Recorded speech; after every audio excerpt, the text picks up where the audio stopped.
C'est un geste qui peut sauver des vies. Et ce jeune homme en a pleinement conscience. Tous les 3 mois, il donne son sang. Un événement tragique est à l'origine de son geste. J'ai décidé de donner mon sang aujourd'hui parce que j'ai un de mes amis qui avait perdu sa mère par manque de sang. Et ça m'a touché de le voir dans son coin tout triste, vu que le curé de notre paroisse aussi, c'est quelqu'un qui se bat beaucoup pour cette activité. Du coup, à chaque fois qu'il prêche à l'église sur le don de sang. Même si certains n'hésitent pas à donner leur sang, d'autres sont plus réticents. Au Congo, comme dans la plupart des pays d'Afrique, on manque cruellement de donneurs.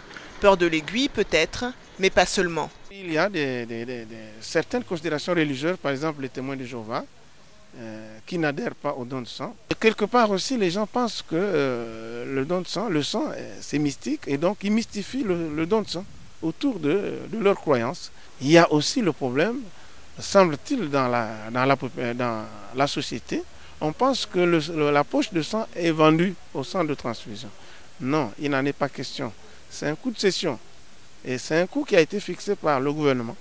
C'est un coût forfaitaire, c'est une contribution de la population pour nous permettre de renouveler donc ces consommables. Les conséquences de ces idées reçues sont désastreuses pour les malades.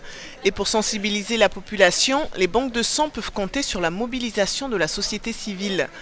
Le pays a aussi dû avoir recours à une méthode originale en vigueur ailleurs sur le continent, le système du remboursement ou de remplacement. Lorsqu'un malade a besoin de sang, il lui faut trouver un donneur parmi ses proches pour remplacer la poche de sang utilisée. Vous savez, madame, au Congo, on a besoin de 6000 poches de sang tous les mois pour sauver toutes les vies. Mais malheureusement, la mobilisation, ça commence à venir. Comme je vous l'ai dit, depuis 4 mois, nous avons atteint nos objectifs, il n'y a plus de rupture. Mais c'est aussi grâce au système de remboursement qui constitue un filet de sécurité. Partout dans le monde, les réserves de sang sont insuffisantes. Les pays ont donc recours à des systèmes variés pour inciter la population à donner son sang. Aux États-Unis ou en Tanzanie, par exemple, les donneurs de sang sont rémunérés. Une marchandisation du corps qui fait débat et qui reste tabou. Mais tant que la science ne sera pas parvenue à créer du sang artificiel, la pénurie continuera de poser problème.